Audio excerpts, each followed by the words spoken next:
আমি একদিকে যেমন সরকারকে দায়ী করতে চাই, তারা প্রত্যেকটি মানুষের এই নিরাপত্তা বোধকে নিশ্চিত করতে ব্যর্থ হয়েছেন। এই সরকারকে সেজন্য দায়ী করি, সম্পূর্ণভাবে তাদেরকে দায়ী করি। যত রকম মততন্ত্র হয়েছে প্রত্যেকটির ব্যর্থতা মূলত সরকারের। আরেকটা ব্যাপার বলবো, সমাজ হিসেবে আমাদের প্রত্যেকের কর্তব্য আছে। আমরা জেলায় জেলায় পাড়ায় পাড়ায় সমস্ত প্রতিষ্ঠানকে পাহারা দেবার দায়িত্ব নিতে চাই। আমি সেই আহ্বান জানাতে চাই যে বাংলাদেশকে কখনো শুধুমাত্র কোনো প্রশাসন বা সরকারের হাতে ছেড়ে দেবেন না, এবং সবসময় নিজেরা সজাগ থাকবেন। বাংলাদেশকে সবসময় বাংলাদেশের মানুষ রক্ষা করেছে। যত আন্দোলন হয়েছে মুক্তিযুদ্ধ থেকে শুরু করে তার আগে এই মাটিতে এবং তারপরে সবকিছুই আমাদের দেশের সাধারণ জনতা করেছে।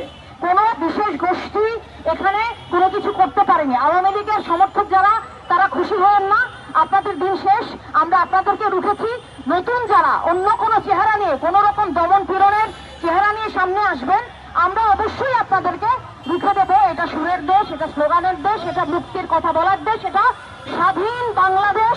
আমরা এই দেশকে প্রতিদিন নতুন করে স্বাধীন করব। এই দমনতন্ত্র আমরা কোনোভাবেই মানব না। আমি আজকে আমার শেষ কথা এইটুকু বলতে চাই, মহারাজ আবুল সরকারকে সম্মানের সঙ্গে মুক্তি তো দিতেই হবে। তার সঙ্গে যে অপরাধ ঘটেছে সেটার জন্য প্রশাসনকেও আমি বলবো যে আপনারা ক্ষমা চান।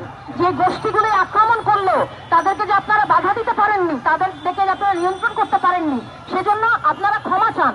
এবং আপনারা আগামীতে এরকম ঘটনা বাংলাদেশের মানুষের সাথে ঘটবে না, সেই জায়গাটাকে নিশ্চিত করুন। এটা মিনিমাম একটা প্রত্যাশা, ন্যূনতম প্রত্যাশা।